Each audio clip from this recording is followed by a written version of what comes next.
Hi everyone and welcome to Inderes TV. Today here with Rauli Juva, analyst for Stockmann, and then they published their Q4 last Friday. Yes. The Q4 a bit below expectations, but the whole year, at least for Lindex sake, a record year, both in terms of revenue and profit. But I still feel a bit negative about the whole case. But what's your first impression?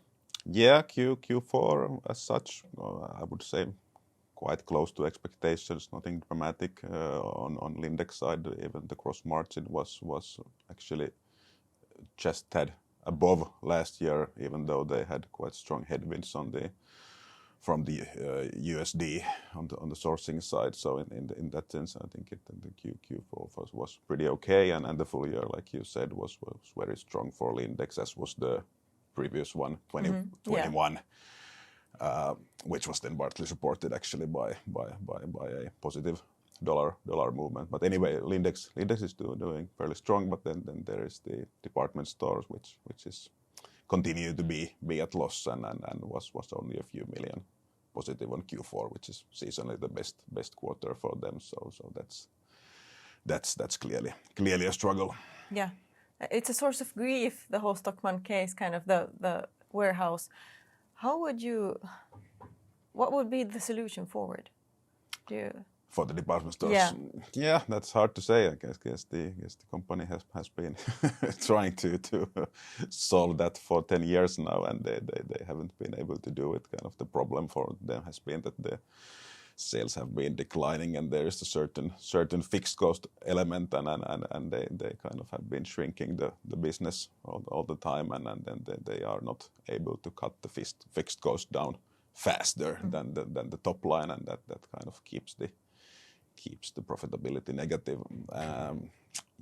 To me, the most likely solution is to kind of continue on that path, basically. So trying to downsize the operations in a fashion that they would eventually find some scale for the business that is viable and perhaps even turning to growth, and then they need to just work pretty hard to adjust the cost base accordingly.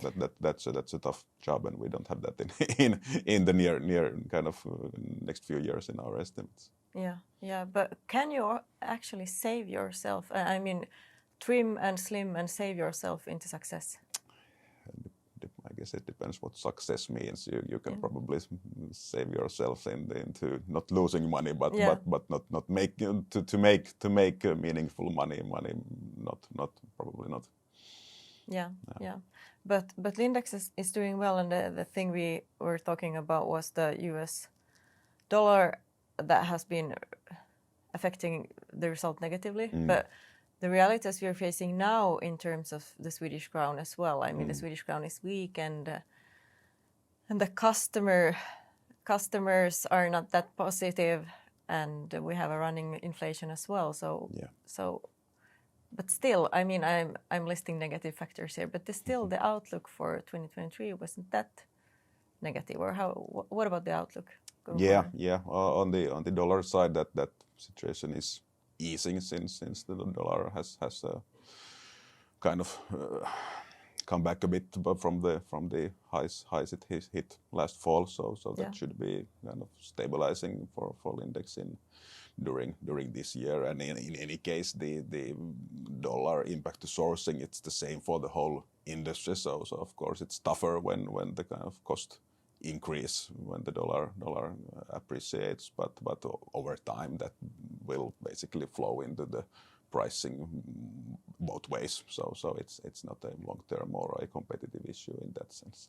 And the Swedish crown then is a pure translation effect, that they have a big business in Sweden, obviously, and that is translated into the Stockmann euro numbers that is now somewhat lower. But yeah, the guidance for this year was the adjusted EBIT to be 60 to 80 million, and last year they did 80 million. So it's a bit from a bit to somewhat below that, which is quite well in line what we have expected, and the other analysts as well. We were at 65 million before the earnings. We now raised a bit of the estimates. We are now at 69, so fairly in the middle of the earnings. So I think that's a quite fair level to be. And like you said, the consumer market in general is of course very tough.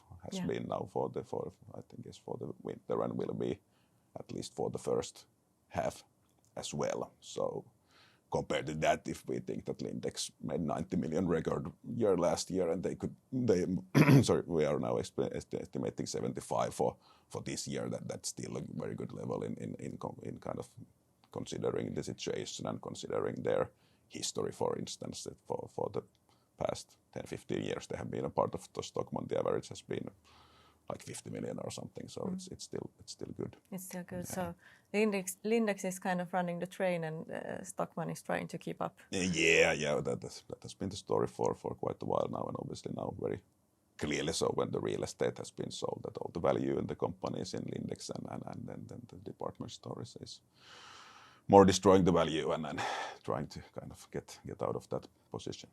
So what about the new owner? How do you see, could the new owner bring some positive possibilities into the game, or how do you see it? Yeah, indeed. There was this company called JC Switzerland, which is a part of European Peek and Kloppenburg retail chain, which took 5% stake in December, I guess it was, and then they announced that they teamed up with the largest Finnish owner, Sammanföra, which had 10%, so they are now kind of controlling 15% largest stake in the company.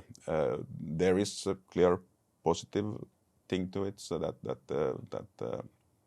JC or PHC is they have department store business, for instance, in Denmark. They bought a department store a few years ago, so they have some knowledge of it, and they might be interested in longer term to actually kind of run the department store business as well. So that's clearly the focus. Yeah, they also have a retail chain, so it's not that they would kind of focus only in department stores. So they are probably interested in Stockmann as a whole. But like I said, for most people looking at Stockmann, they kind of look at Lindex and then they have this problem child in the next to it, the department store. So but this new owner could actually bring something and could be interesting also maybe, I don't know, running the department stores in a longer term. However, for now they said that they are kind of aiming the current strategy to continue, meaning that they run both businesses as part of Stockmann and not planning any kind of separation, which so many investors are hoping, which could or would actually create value. So there is good and bad things, but it's not anything short term or direct. So they don't even have a board seat or won't have a board seat in the next board, which is selected in AGM now in the spring. So it's very indirect still their impact, and they don't have any direct control to the company as such. Okay. So what about the real estate business and all the problems with the sell and lease back agreement? What was causing trouble in both accountant wise and and also on the cost side, actually. Yeah. I guess we went through this in the previous video. So, we don't have to do that. Those deep interested in the accounting things can check it out there. But indeed, so they sold the department store properties were sold last year, and the biggest in Helsinki was sold last spring, and now that, of course, when you sell and lease it back, the rent is higher than what you had to pay for the property when you owned it. So that is causing higher cost. It did so in the last half of last year, and it continues to impact the first half of this year compared to last year. So that's hitting the numbers definitely. And there is good to remind that it's not only hitting the EBIT, it's actually hitting the EBIT quite small sense, and it's the bigger impact is coming below EBIT into financials. So that's just good to understand that when you look at even if the EBIT was poor as well in department store, actually quite meaningful chunk of the rental cost is below the EBIT line. But properties are now out from Stockmann, and in that sense that the picture is operationally clear, and now for this year we will also have in that sense a clear year after the restructuring. So in that sense, if you look at the guidance and think what kind of earnings Stockmann is creating, that should be quite representative when just remember to take all the financing line into account after the EBIT line as well. Yeah, so affecting the total results on many lines, so to speak. Yeah. So what about the valuation at the moment? Yeah, the valuation is actually there again. You need to adjust quite a lot because they have these disputed claims still, but not go into the lead details now. But they have to still pay some of the restructuring debts at some point when the cases are settled. So what's the timetable for this one? When? Nobody knows. Yeah. They are in court proceedings. If all the outstanding court proceedings would be kind of pursued to the highest court, it could take several years still, 2 to 3 years easily. But hopefully that would not be the case. The company themselves said that they are focusing on ending the process this year, but they really don't have kind of, if they can't make an agreement with the landlords basically, which they are disputing with, then they just continue dragging on. The only way Stockmann could kind of unilaterally end it would be to pay what the other parties are demanding, but that would cost tens of millions more. So I don't see that very likely as such. But anyway, coming back to the valuation, so you need to adjust. They have cash, and then there's lease debts, and then there's this disputed debts, and basically you should kind of adjust all that away and try to look at the operational earnings, and then you have the EBIT and financials problem with the leases. So you need to make quite a few adjustments. But when you do that, all things adjusted. All things adjusted, you actually come up to the numbers which are for the coming years, like PE around 10, EBIT around 8. So the numbers are actually like fairly okay, not definitely not high, but considering the kind of very low growth and all the problems with the real estate and the kind of potential for cash flow and returns on capital they all fall a bit below 10%, and that's our required rate of return. So that's why we see that both in the short term and in the longer term they actually fall below the return requirement we have, and hence we have a reduced rating.